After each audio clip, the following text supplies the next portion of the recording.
Baik, Shalom, selamat malam. Perkenalkan, nama saya Nyongki Alexander Fuka, NIM 18030300137. Kelas C, semester 6, reguler pagi, jurusan Sosiologi, Fakultas Fisip, Universitas Nusa Cendana. Pada kesempatan kali ini, saya akan menjelaskan tentang review suatu buku yang berjudul Hak Milik di Rusia Pasca Soviet. Baik, selamat menyaksikan. Baik, poin yang pertama. Kekerasan, korupsi, dan tutupan hukum. Di seluruh dunia, perusahaan menerapkan berbagai strategi untuk mengamankan hak milik. Sebagaimana diakui sejak pekerjaan perintis Makalau di tahun 1963, banyak dari strategi ini tidak bergantung pada lembaga hukum formal.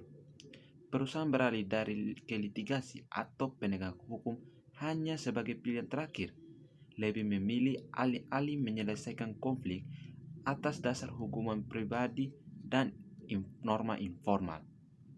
Tetapi dalam kondisi tertentu, perusahaan menghindari legal formal institusi yang mendukung strategi yang lebih jahat atau strategi yang memanfaatkan kekerasan atau korupsi.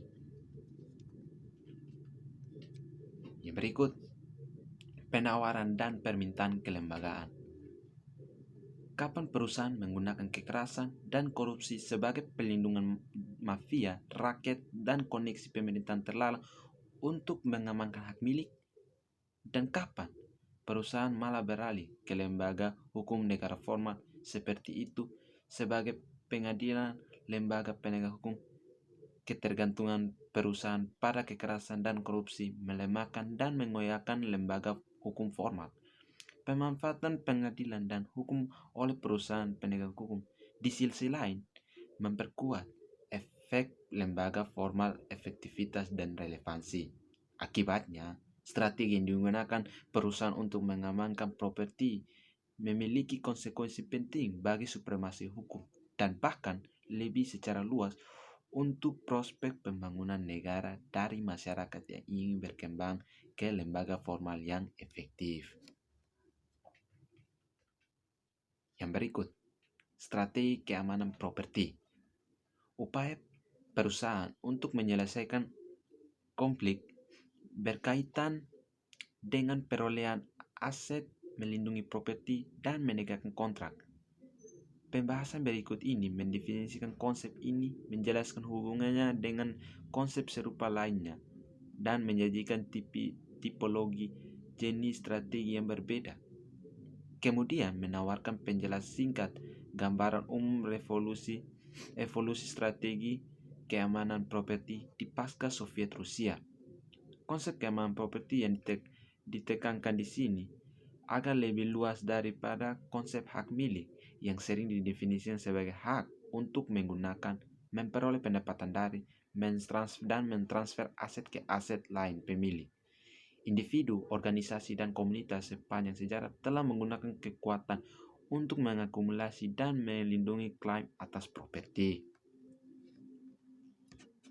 Yang berikut, pasokan dan permintaan kelembagaan di Rusia.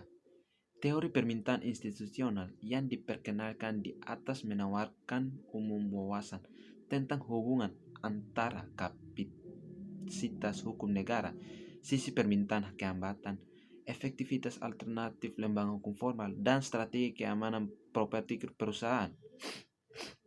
Kasus Rusia dengan jelas menggambarkan proporsi inti dari teori tersebut, di mana kasus pertama, kasus Rusia pasca Soviet, menunjukkan cara munculnya kapasitas hukum negara tidak menjamin bahwa perusahaan akan menggunakan lembaga hukum formal.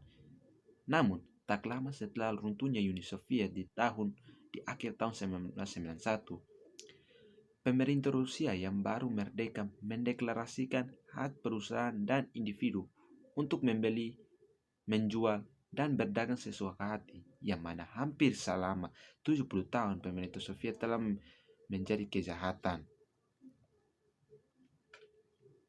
Yang berikut, evolusi strategi perusahaan.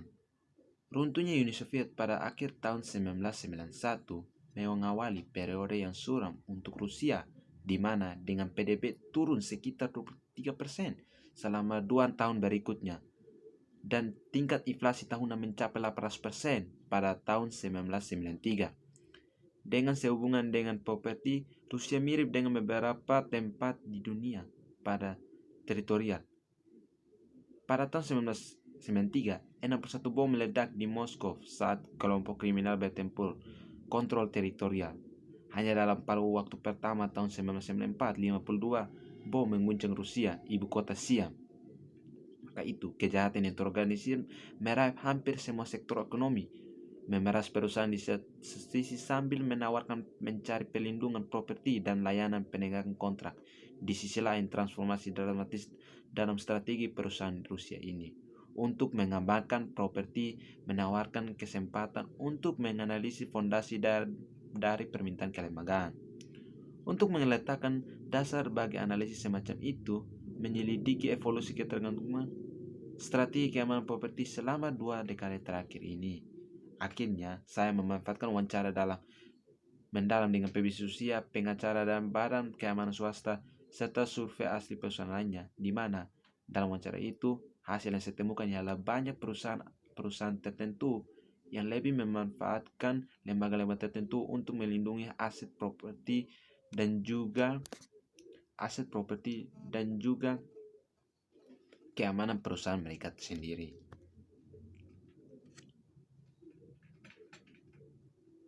Yang berikut, penurunan paksaan pribadi.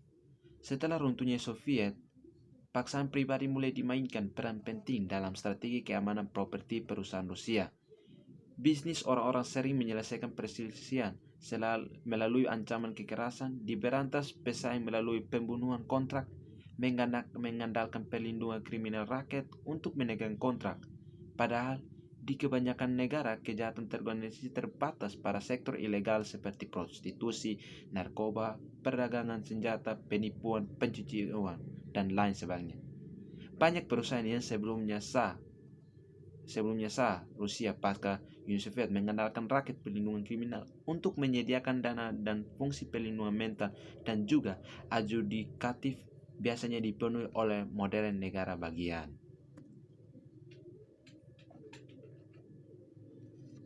Yang berikut, penggantian paksaan pribadi dengan paksaan korup.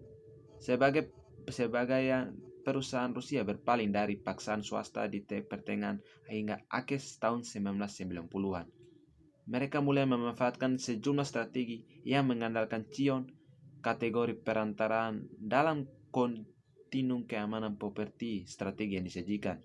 Terutama di antara ini adalah raket perlindungan yang ditawarkan oleh petugas penegak hukum, dikenal sebagai Metovskaya Krishya 13 sebagai lawan dari bandit Skaya Krishya, istilah untuk rakyat perlindungan kriminal. Rakyat perlindungan penegak hukum ditawarkan banyak layanan yang sama yang sebelumnya diberikan oleh perlindungan kriminal rakyat, seperti penagihan utang, penegak kontrak, adjudikasi, dan juga perselisihan dan lain sebagainya. Baiklah, mungkin itu saya yang bisa sampaikan. Sekian, terima kasih. Shalom, selamat malam.